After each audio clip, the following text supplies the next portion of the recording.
Hey, everybody. Welcome to Next Wave Online Community Meetup today. And I'm really excited about our guests.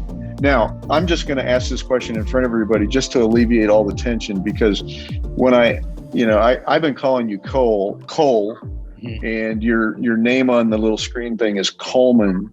Right. And Andrew kind of said, I've always called him Coleman. And I said, well, I talked with him about this, and he said I could kind of just call him either one of those. And that's whatever he says. But so I just wanted to confirm with everybody that, where are we at on the name thing, man? Either one is fine. I always tell people my mother would prefer you call me Coleman. Okay. Yeah. So if you guys want to be fans of his mom, call him Coleman. If you, no, I don't know. There's probably no preference there. Anyway, so good. So I'm going to call you Cole because that's where I'm at. And, Dan can call you Coleman. Andrew can call you whatever he wants. And Larry, you too. You don't have to. Oh, Dan Coleman. Okay.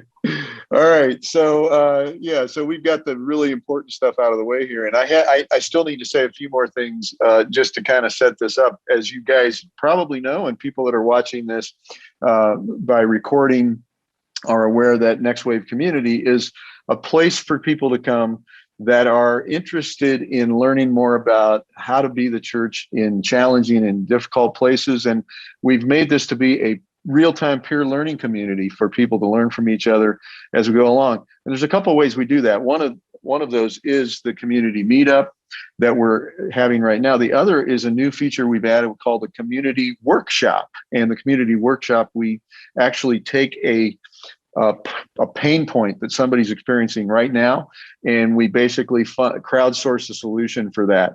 And so that happens tomorrow night. Tomorrow night at 7 p.m. Mountain Time. You translate that to wherever you're at. And tomorrow night, the topic is going to be the pain point that we've identified is people trying to figure out how to access resources to assist them in hard places. So some of that's going to be answered today, because I think Cole has some experience in that, but we're gonna look to see what else we can learn from each other tomorrow night at the community workshop at 7 p.m. Mountain Time. So we're excited about that. And then, of course, everything that we do gets recorded, gets stored up on the platform here. So we have a growing archive of amazing resources for people going to the hard places, and that's what this community is all about. So we're really glad everybody's here today. Welcome everybody that's live with us. And I see some familiar faces, which is always the case. It's really kind of fun to get back with a circle of friends. And today I think Andrew's already friends with Cole, but the rest of us are kind of getting to know him for the first time. And I've spent a few minutes talking with him, and I'm excited about this conversation. So let's get right to it. First of all, most important question, tell us about your family. Sure. So my family's recently grown. I'm 33, married, and we just have a 1.5-year-old, and that is a whole other thing.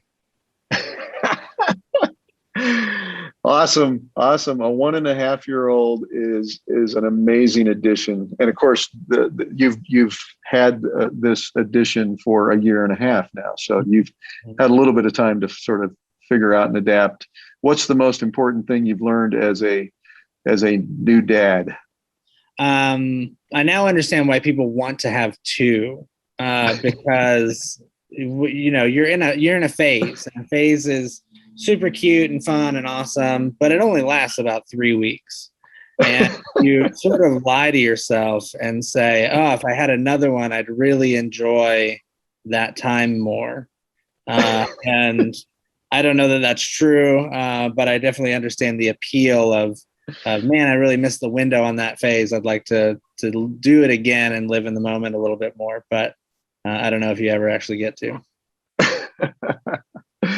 Wow, that's a great answer. That's a great answer. And I think I saw somebody commented, babies are exhausting. And I think that's true.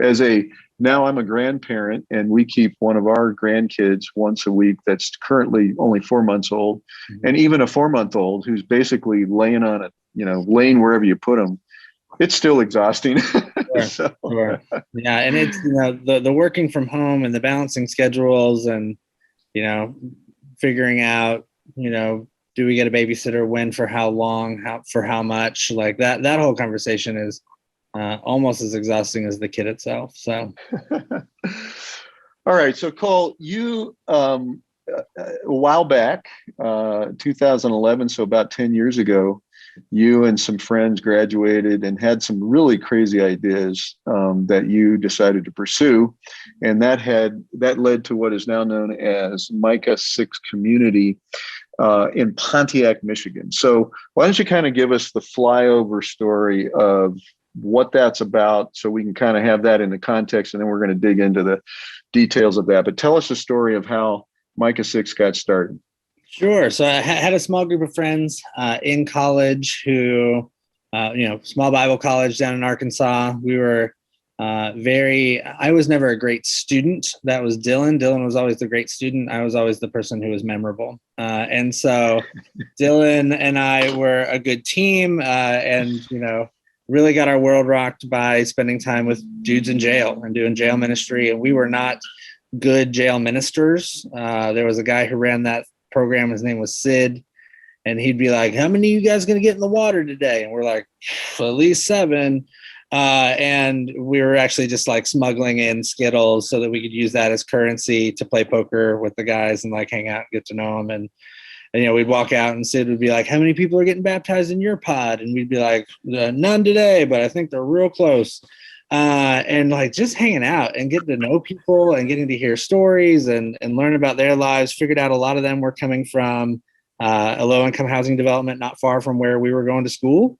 And so we just started walking over there every Tuesday. We started with playing soccer with a bunch of kids, and then that grew into like some of our friends doing babysitting nights and some of our friends doing, mom's night out stuff where moms could go and like go on a date or go see a movie, or sometimes just go home and get some silence, because single moms don't get a whole lot of that in their life. And so did that. We did some weird events where we, they said, I wish it was safe enough to trick or treat in this neighborhood. And so we lined up a bunch of cars of college friends and we had a big trunk or treat. And then after that was over, we moved all the cars out and rolled a basketball goal into the street, and we had a big basketball game and things like that. There was one Easter where we were super broke college kids, no money. But we did have friends that were having a competition amongst themselves to see who could get away the longest with raising barnyard animals in their dorm rooms. And so we snuck out these rabbits and chickens and a goat and ducks, and took them to the neighborhood and had a petting zoo for Easter. And that was fun, and just weird stuff like that. And as we were coming up on graduation, the idea of like working at a church and office hours and khakis, like that all sounded pretty miserable. And so we said, let's just move somewhere like this and do this for real. And so we immediately started talking. People are great at talking, like, oh, well, let's look at data. Let's look at, let's go do some site visits. Let's do some. After about 6 months of that, I was just like, no one says anything good about Detroit. I'll just go there. And I sold everything that didn't fit into my car, and I drove to Detroit. I found an attic to rent near downtown, lived down there for a year, did some work with a couple of great organizations that do not like changing the world stuff, not changing the region stuff, but just making life better for people within a couple blocks of where they were. And that's kind of what we decided we really wanted to focus on. We started looking for where we wanted to go, and then got pulled into a lot of things in Pontiac, Michigan. We moved here, bought a 6 bedrooms, 2,800 square foot duplex for $9,000. It was, if you are a real estate agent in Pontiac, Michigan in 2012, you are polishing turds. You are walking through and going, this hole could be a very attractive skylight. This house comes with cats. Clearly, I hope you like cats. And this house is livable because it looks like someone might be living here. And that's like when we were at that house, like a guy walked into the house behind us and said, you're thinking about buying this house. You need to know somebody got raped on this porch 2 weeks ago. And that's the kind of place you're in right now. And, my real estate agent was like, well, there goes my sale. And my cute little girlfriend at the time was like, get me out of here. And I said, perfect. This is it. This is where we need to be. And so we bought the house, called all my friends, said, I'd moved to Pontiac, Michigan, come do this. And in 2012, I had a lot of friends who were pushing carts and working as baristas. And so a lot of them quit what they were doing and moved here to do this with us. We spent a year listening. We said, we're not doing anything. We're just going to hang out and listen for a year, ask a lot of questions, make friends, get to know the neighborhood. And then from there, we'll figure out sort of what lane we can work in. And we figured out pretty quickly, a third of my neighborhood is disabled. The average person in my neighborhood is a 47-year-old woman on disability without a car. And so the nearest grocery store is 1.5 miles away. And so we have a lot of food and diet related issues in my neighborhood. The life expectancy in my census tract is 67 years old. And 10 miles east, it's 81 in downtown Rochester. And so a lot of demonstrable life shortening issues related to food. And so we have a lot of vacant lots. We asked our neighbors if they wanted gardens, and turns out our neighbors knew how to grow stuff, because if you're a Black person in one of these Rust Belt towns, you're only 1 or 2 generations out of the South. And so we had neighbors who spent summers with grandparents and aunts and uncles and cousins and things like that down south, people who had farms and gardens. And so they knew how to grow. So as soon as we floated the idea of gardens, we had people immediately show up who were like, oh, I know how to grow peas or cucumbers or collards or tomatoes or whatever. And so all the knowledge we needed to do the work that we wanted to do was already in the neighborhood. And so we just needed to leverage the resources to bring in the stuff to build a garden. And then we really let our neighbors go. And so that first year we grew 500 pounds of food. Next year we grew 1,200. Now, 7 years later, 7 growing years later, we're averaging about 8,000, 9,000 pounds of food every year that our neighbors first can come and pick. Then we take the extra, we bag it up, and we hang it on doorknobs in apartments around the neighborhood. So a lot of times we're feeding people before we ever actually meet them, which is pretty cool. And we've been doing that now for 9 years. We've expanded to now we own a vegetable store that creates jobs. We have 4 people from the neighborhood who work on the garden and in the gardens with us. Everybody who works for Micah 6 has to live in our census tract. And so we're creating jobs for people who already live here. And then if people want to be a part of what we're doing, we say you have to move here to do it. And so that's kind of what we've been doing. Out of that came a church, but we can talk about that in a minute. That was a lot. Sorry. No, that was the. I feel like saying Selah, which I've been told means put that in your pipe and smoke it. I don't know why I've just got so much energy right now. Oh, there you go. Oh my goodness, that's awesome. I love it. Did they pay you to do that? No, gosh. Okay. A Mountain Dew sponsor, it would be a pretty intense sponsorship to pay back what we've put into that company. Oh my goodness. Okay, so just a couple of quick things to make sure I'm getting the picture clear here. Where so you were you sort of originally your idea was I'm going to Detroit, but you ended up in Pontiac. Mm-hmm. What is the relationship of Pontiac to Detroit? Just is it a suburb? Is it what's the relationship? Sure. So Pontiac is a northwest suburb of the city of Detroit. I don't know, every city has their weird history, but when sort of divestment was happening from Detroit, a lot of things were pulling out of the city. Surrounding suburbs really picked specializations that they would really focus on. So you had communities like Rochester, Troy, Auburn Hills that put a lot of money into their schools. So young families would move there. You had Southfield, which wanted to become a hub for tech and finance. You had Warren, which pulled out the Ford headquarters. And so Pontiac, when it was deciding what its identity was going to be, it was going to be the community in Metro Detroit where you didn't have to live in Detroit to have a manufacturing job. So we built cars, we built washers, dryers, we built a lot of things, trucks, buses. So we built a lot of things here, but because of that, we were the first suburb to allow Black people to move into our community. And that was a signal of the slippery slope for a lot of people. So a lot of people moved out, a lot of divestment in the community. And so it sort of digressed to a mono economy where everything was built around manufacturing. And then in the 90s, whenever we signed NAFTA and all those factories start closing, it is a suburb that looks a lot like Detroit, even though it is the third poorest community in the state of Michigan, but it sits right in the middle of the 22nd wealthiest county in the country. Wow. Amazing. So it's a very complicated place, but what you just said sort of confirmed what I thought I was hearing you say, is it really kind of resembles like a small version of what happened in the main core of Detroit, where manufacturing. Whenever people make the poverty list about Michigan, it's always Detroit, Flint, Pontiac. So Pontiac is the third mentioned community. Yeah. All right. So one of the little phrases that jumps out at me in the story is you spent a year listening. Just why didn't you just go in there and start doing stuff? I mean, you're surrounded by people that have needs. Why don't you just start doing stuff? Why did you listen for a year?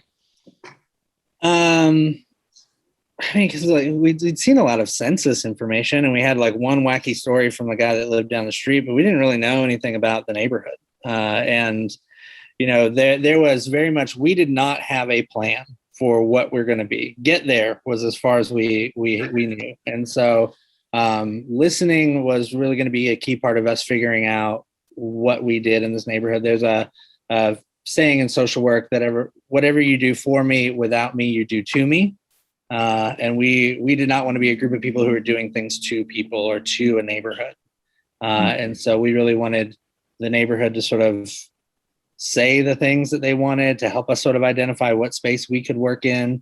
And that is a consistent process. That's still going. Right. 2 years ago, we had our first neighborhood bike day. So bike day came about because we figured out the most common item stolen in our neighborhood is a bicycle. That somebody's bike breaks down, so they steal someone else. That's someone's ride to work. That's some kid's recreation. That's whatever. So they get stolen a lot. And so we sort of had this weird idea of like, okay, well, what if we flood the market? What if we just inject 500 bikes into this neighborhood? Maybe we can get rid of like this bike theft problem. And so we've done that for a couple of years now. And so, the rule is that anybody who wants a bike can have a bike, and you can bring a bike and we can fix it up and things like that. We now have fix-it stations around the neighborhood, and we're teaching people how to use those and repair bikes. And bike theft is down. People can leave their bikes outside now because everyone who wants a bike can have a bike.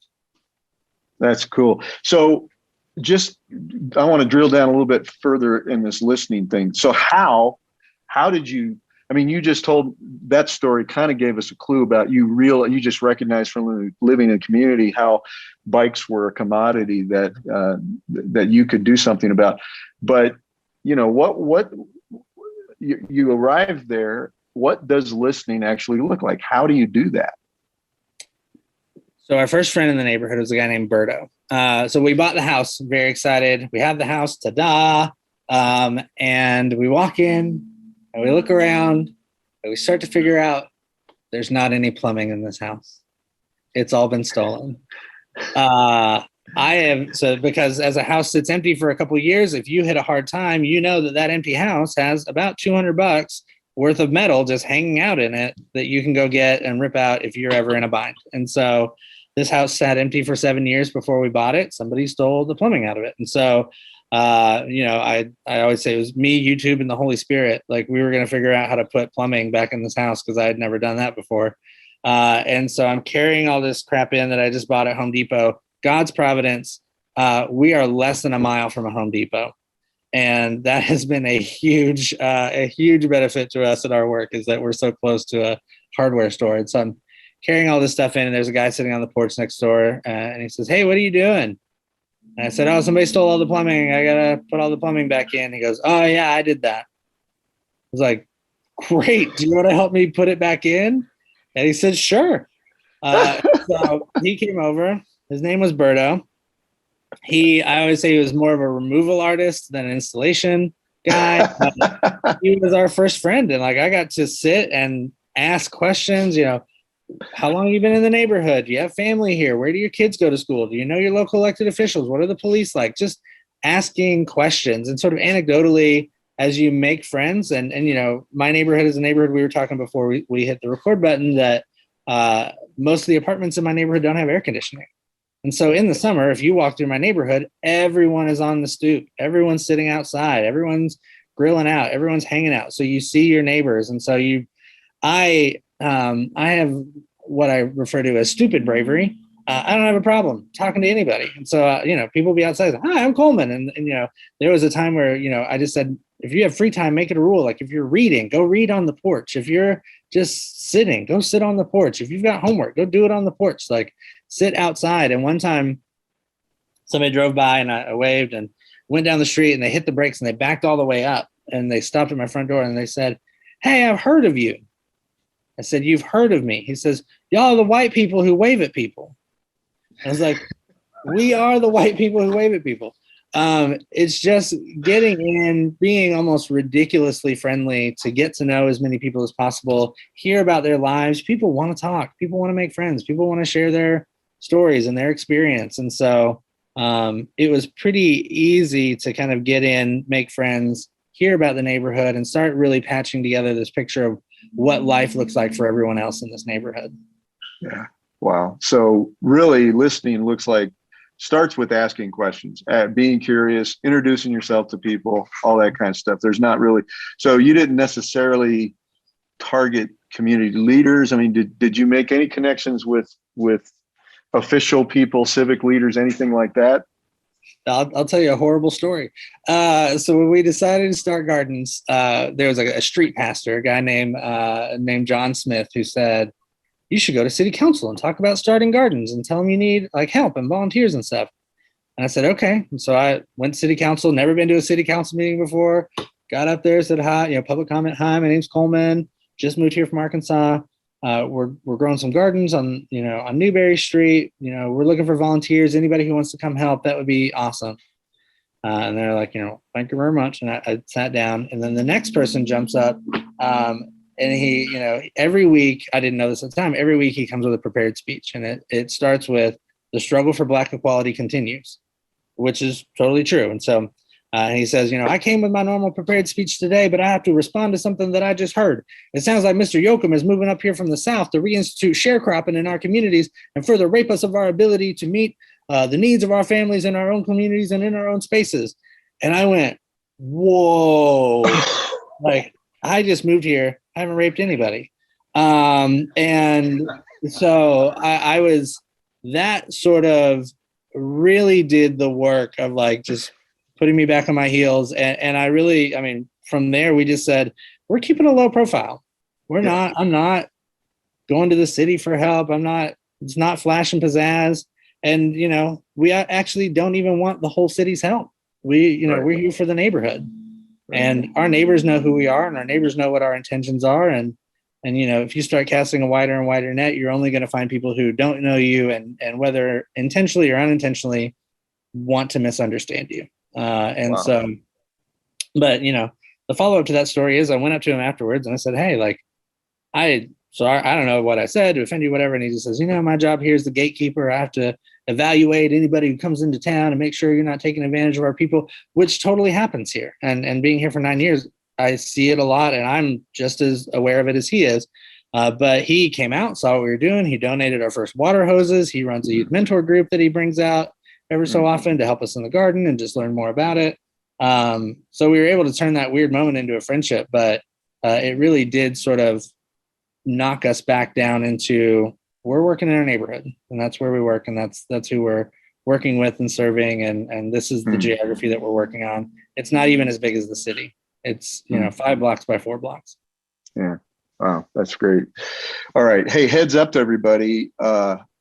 As you're listening, if you think of questions, I don't want to be the only person necessarily. I've got plenty of questions for Cole, so I will dominate the time if I have to, but I think we've got a lot of smart people on this call, and I'd love for you to be able to ask him questions. So at any point, you can wave, raise your hand, do something to indicate. You can put your question in the chat. I may or may not see that, so I'd almost rather you just get our attention. And but I want to make sure you know that you are more than welcome, in fact, encouraged to ask questions, because the whole purpose of this is to add value to you and your place of ministry. And man, what a fabulous story thus far. And so let me ask you about, you said, you sort of teased us with this idea that not only do you guys, in fact, it seems like the first thing you did really was just you listened to your neighbors, you started to realize some things you could do that would help it just be a better place in general for people to leave. Right. But you guys are followers of Jesus, and you guys, part of what you want to do is see people in your neighborhood begin to follow Jesus. And not only is Micah 6 community a community, maybe development group that's helping make it a better place, but there's a church, there's a community of believers that's connected to this. So tell us about that. When in the process, like, did that start to emerge as something that is identifiable as a community of believers, and what does that look like? Sure. So Pontiac is a traditional, mostly Black, post-industrial town, which means there are churches everywhere. I think growing up in the South, people would be like, well, you go to the North and you have to really work hard to find a church. I don't know where that idea comes from, because there's just as many churches here as there is anywhere else. But Pontiac in particular is 22 square miles, and there's 200 registered churches in this town.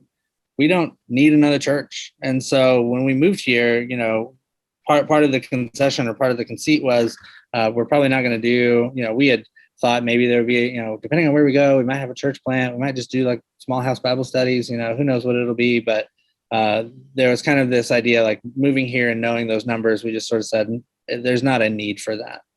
And we were okay with that. And so as we started working, as we started hanging out, meeting people, Pontiac, is 59,000 people. At one time we were 120,000 people. And so you got to figure 1 out of every 2 houses is empty now from a number of years ago. And so we have a lot of homeless people who are squatting in vacant houses, who are living in houses that are basically roofs over their head, but don't have any heat, water, electricity. And kind of as we would be out and meeting people and talking to them, we'd sort of hear this problem over and over again. And so we just started living with our door open, and just said anybody can come in and cook food, hang out, charge their phones. That was one of the biggest needs, is people needed a place to charge their phone, take a shower, do laundry, that sort of thing. And so for a long time, for the first 5 years of Micah 6, if you just walked in, there's 4 or 5 homeless people just hanging out. And they all hung out in the house. They helped in the garden. They were taking showers. They were cooking food. And that was life at Micah 6 for the first few years. And then as, we sort of started realizing we were kind of this connecting piece to this group of people, we started asking about faith things and church things and having those conversations. And pretty quickly, that group of folks, largely homeless, struggling with some, mental, either disability or things like schizophrenia and other, what we would say disorders, were not welcome at church, at the churches in our neighborhood. And so we actually went out to advocate and said, we're kind of in the midst of these 20 homeless folks who are looking for a place, and it needs to be within walking distance. Can these folks come to your congregation? Can they come to this congregation? And we had lots of conversations with these local pastors who were all right around our neighborhood, and consistently got blank stares and people going, so what you're asking is, if we would like a large influx of homeless people in addiction who are largely unpredictable, and a good number of them are sex offenders, you're asking if we would like an influx of that kind of people. And we said, yes. And they would say, no, do not bring those people here. And we really started like negotiating, well, what if we did something separate? Like maybe after your church got out, what if we did something in the afternoon? Or what if we did, and no. And so we sort of found this niche of people in this town where there are a ton of churches who really were not welcome in any church. And so we said, okay, we did a little Thursday night Bible study that got going. We did a little, adults and kids thing. We did. And then ultimately we were kind of getting pushed from our people, like, let's do something on Sunday. And so mostly because there are a number of sort of mission/churches that do serve meals, and they serve them 5 days a week. And so our folks were going, if you did Sunday, then we could have meals 6 days a week. And so we should do something on Sunday. And so started, at 9:00 in the morning, that didn't go anywhere. 10, 11, 1 got a little traction, finally bumped it up to 5, and we got, 5 people there. And we were like, okay, well, maybe this isn't necessary. And then there were 2 homeless friends of ours, Sam and Leah. They were a heroin addict, lesbian couple, lived in a vacant house down the street. And, they started coming over first to watch The Walking Dead. So every Tuesday night was Dead Night. They'd come over, we'd watch The Walking Dead. They'd charge their phones, they'd make, ramen noodles or whatever. We would do that with them. And then, then they just kind of started hanging out every day, and that was great. And then one day Sam comes down the street and she says, hey, Leah hasn't moved in 2 days. I said, that's not great. And so I went down the street, went into their house. It's the only time I went into the house that they stayed in. And Leah is laying on a mattress on the floor, and she is this awful shade of gray. And I, throw her in the car. We got to go. There's 3 hospitals in Pontiac. One you go to if you need a surgery, one you go to if you get stabbed or shot, and one you don't go to. And so we're on our way to stabbed or shot hospital. And she's in the back, like, just making this awful noise. And we pull up and take her to the emergency room, drop her off. And, after a couple of hours, the doctor came out and said, listen, her injection site had gotten infected. She had an infection in her blood. She has to stay here for about a week. This would be a really great time to organize an intervention. If you want to call her family members, if you want to call some people around to try and get her into treatment, this would be a good time to do it. And so I got her phone and I called the number in her phone labeled Daddy, which you never know what you're going to get. And her dad answered the phone. I said, hi, my name's Coleman. I'm a friend of your daughter's. She's in the hospital at St. Joe's right now. I'm going to talk to her about getting into treatment. Would really appreciate it if you would come. And he said, this was probably really scary for you because it's the first time you've seen it. But after the 3rd or 4th time you really get over it, I'm not coming. And she got out. She went back to using. And then sort of about that time, like, our church started really growing. And what we didn't understand at the time was happening was that Leah was using Friday, Saturday, and telling people, like, hey, I can't get too messed up because I've got church tomorrow. And they would say, you've got church tomorrow. She goes, yeah, I go to church. I said, well, your pastors must not know that you're doing this, or, what's going on. And she says, no, if anyone knows what my life looks like, it's Coleman and Dylan. And that started leading to, well, I'm an alcoholic. Is that a place I can go? I'm a sex offender. Is that a place I could go?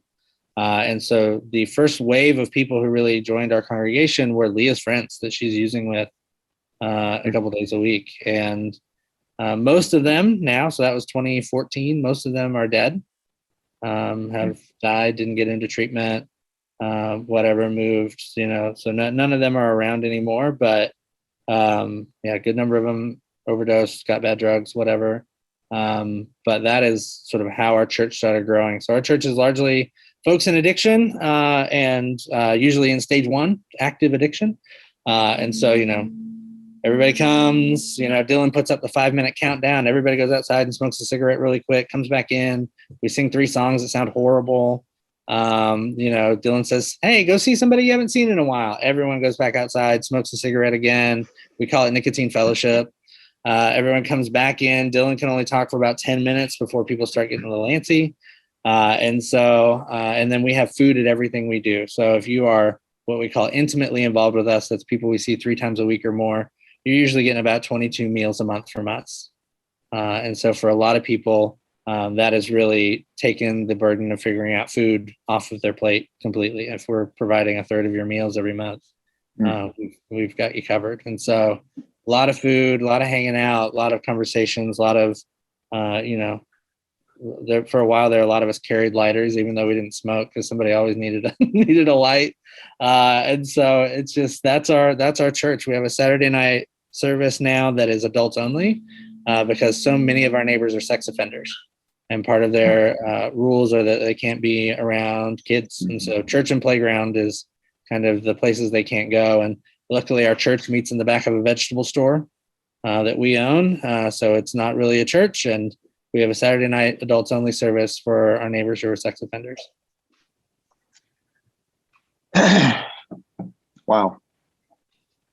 Amazing. So all in all now, our congregation, between Thursday night Bible study, Saturday night, and then Sunday night, we have about 80 people attached to our congregation. So you have so you got a Saturday night thing, and what time is the Sunday deal? Where did that land? So it landed at 6:00. Yeah. Okay. All right. So, okay. I got to stop. Anybody else? Because I have plenty of questions, so I'll keep going here, but I don't want to deprive anybody. If you've got a question or a comment, you don't have to ask Coleman. You can, I feel like Coleman can take even like somebody that disagrees with him. And if you want to disagree with him, you can do that. Even though we don't like to be rude to our guests, I think he's going to be fine with or maybe you're struggling, like, wait a minute, you said nicotine fellowship. I mean, this sounds like a really messy church. It sounds like there's a whole lot of people. Yeah. Oh, I think somebody wanting to say something or ask a question. Was it you, Jen? Okay. Well, we've got probably about a little less than 20 minutes left here, so we need to start landing the plane. I think one of the things that you've alluded to this whole time, but you haven't really talked about any details, like you just mentioned, you happen to own a vegetable store. Yeah. And so there's a financial component. One of the reasons people don't go to places like these neighborhoods is the conventional church planting methodologies. Even nonprofit groups don't always go to neighborhoods like this because it's hard to generate profit out of the neighborhood itself. So, I mean, you guys have been there for a decade now. What have you learned about how to sustain yourselves there? What's the model, or is there a model? What's the plan? What does that look like? So we do, with the community gardens, with, this weekend is what we call our block blitz, which is every year we pick a different street in the neighborhood and we do home improvement projects on that street. So we've got 25 home improvement projects going on Saturday. We've got about 150 volunteers who are coming out to do landscaping and fixing sinks and patching holes in roofs and redoing decks and porches and repainting fences and things like that. And so, those are good things. And that, even though there is a church or a faith component to what we do, organizations and companies and foundations want to support good things.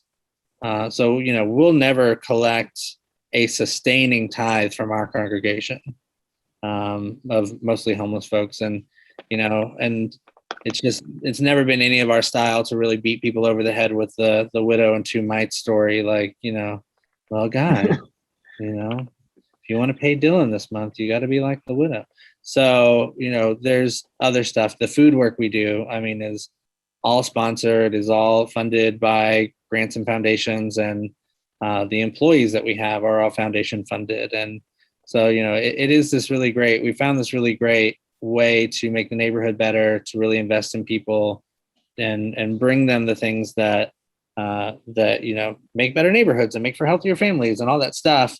And that's all paid for. And then the church is kind of what we do as sort of our outside thing. And so, but it's absolutely among all the people that we're serving. They're the first calls we make when, we have produce available. They're the first people we look at when we have funding to hire someone. And we just go, okay, who's at our church that could use a job right now? Or who's in a bum situation, or, who's working at the grocery store for $12, but this grant's for 17. Like, who can we bring on in our congregation to be our people and our outposts in the neighborhood? And so that's been the model. And, this year, so the next big project, we are renovating a vacant elementary school to turn into a community center. So that is a $17 million renovation. We are most of the way funded. We have $10 million in hand. We have $7 million to get by the end of the year. And that is going to be a giant community center where we're bringing in lots of agencies who are going to be doing programs and serving clients and things in that space. And then we know that our people in our neighborhood, people who are members of our church and people who are members of our team are going to be the employees in that building. And so just seeing people, getting to know people, telling people, oh, there's also a church here on the weekends, and being able to connect people that way is going to be pretty huge. So that's the next big thing. Okay. Again, we've got about 15 minutes left, and there's no way we can do justice, because I just unpack for, like, you just kind of threw out some just crazy stuff right there. Sure. $17 million project, Okay, so here you are with a church that is unsustainable. I mean, just a couple of things you just said. You said you've got about 80 people in your church, but this weekend you're doing a project, or next week you're doing a project that involves 150 volunteers. I just pause and laugh at that a little bit, because I hear a lot of pastors talking about, well, we can only get about 20% of our people to ever do anything. You've got whatever, 150% or 200% of your people involved in stuff. And then you're talking about a church that is unable to sustain itself in traditional funding, but yet you're working on a $17 million project that is funded. So I know that didn't happen overnight, and I know it's probably complicated to explain, but just I'm suspecting that it's not just you and you've got a team of people you've got people who know stuff about maybe applying for grants and things like that. So just give us a little bit, a quick summary of how that all developed, how you've developed these different revenue streams and stuff like that. Sure. I mean, our team, when we started gardening, we really, like I said, kept our head down, focused on our neighborhood, and that was it. And that it went that way for about 4 years. Then kind of as the gardens grew and we needed more helpers, we were able to reach out to local congregations. And like I said, we're in the 22nd wealthiest county in the country.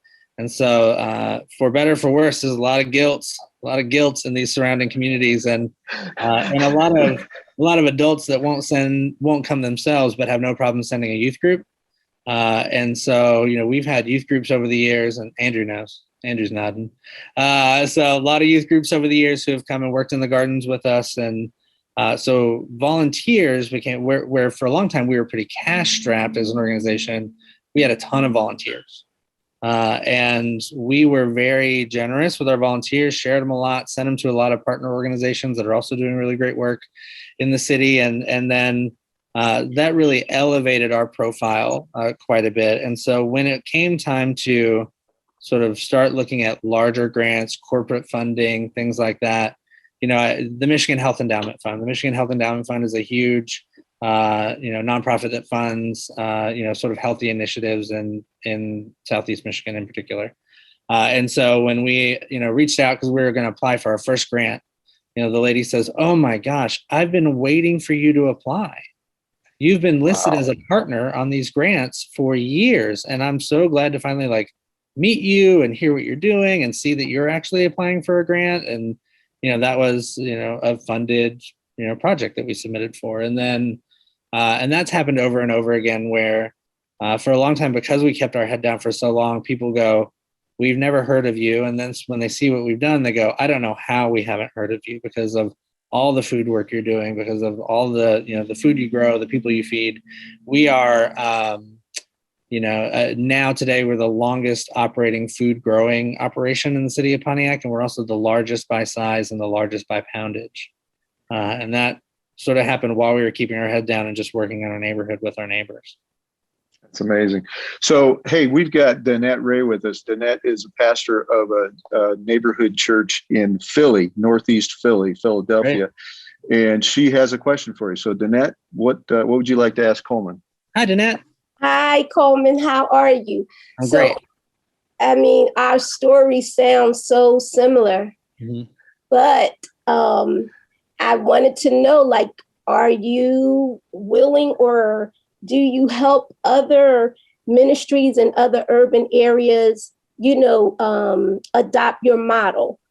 Because what you're doing, like, I'm like, yes, but I need to learn how and, yeah. Like I have no knowledge of really how to get accomplished what I believe God has given to me to accomplish where I am.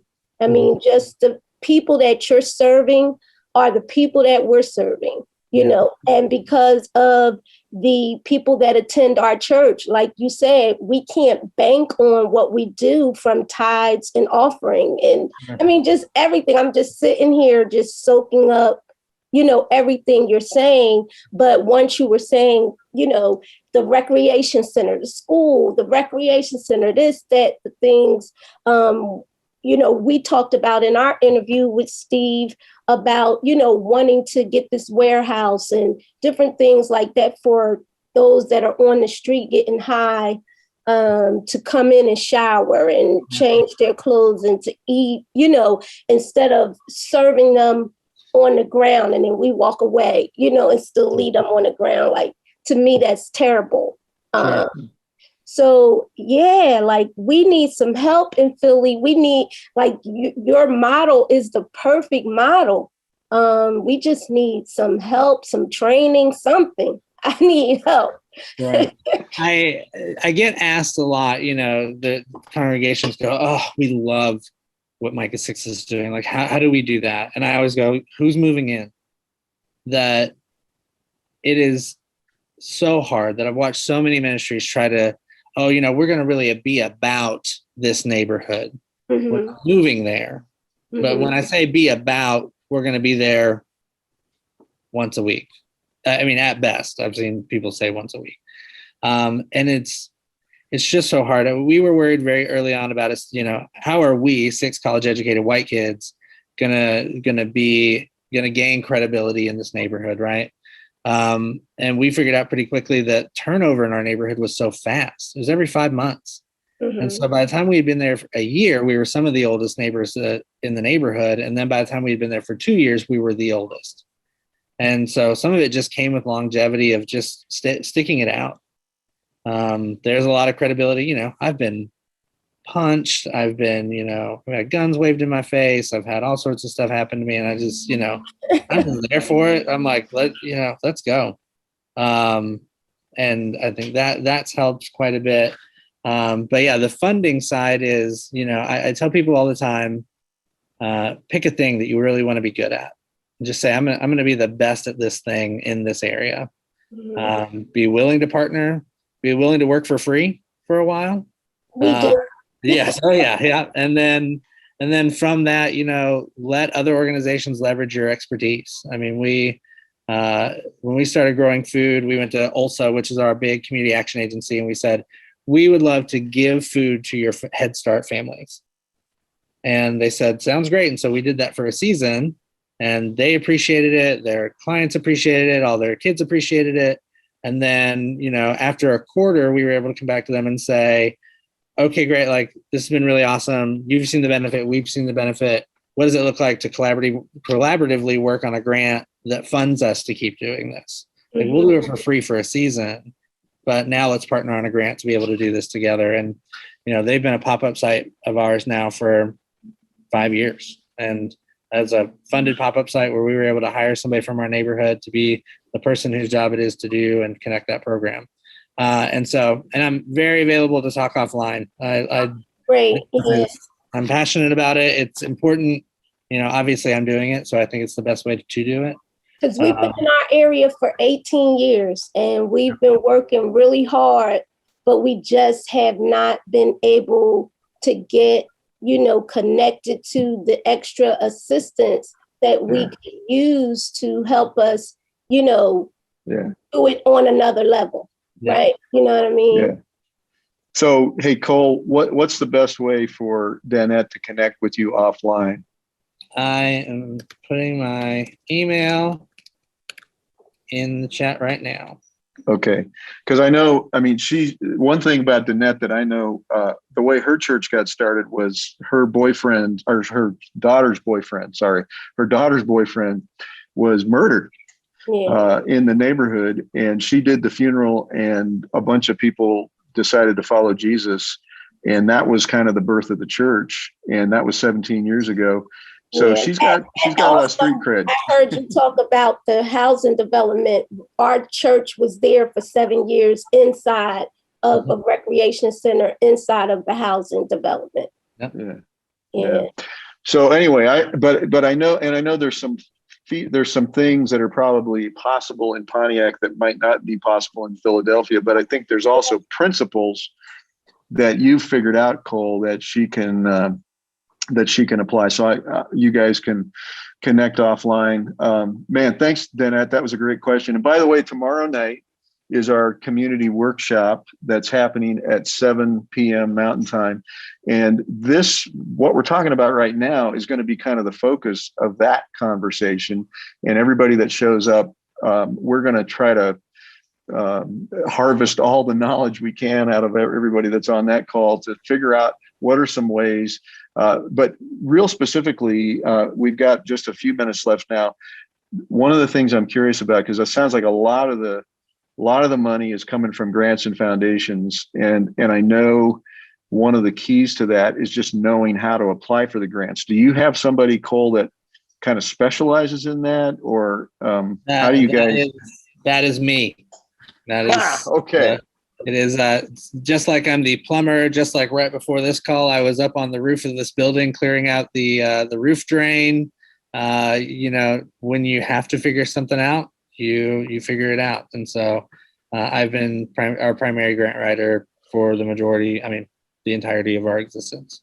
Okay. Well, it sounds like you figured some stuff out, and so here's one thing I'm just curious. I mean, you've been there for 10 years, and you just said, man, you haven't arrived at the place where you have a nice posh office filled with beautiful books and stuff, and a restroom right off the side where you can just step out when you need to take a break. I mean, you're still in the middle of doing some, you got your hands way in the dirt. Yeah. Are you happy doing that? Are you tired? Do you feel frustrated? Where are you at on that? I mean, how are you sustaining yourself 10 years into it, where you're still doing a lot of really tough work, and now you got a child that's a year and a half old? How are you doing this, man? Yeah. My favorite book of the Bible is Nehemiah. I like Nehemiah a lot because he just had a feeling. He says, I think this is what I should do. He went and he did it. And the thing about Nehemiah is he gets to the end and goes back, and it's not great.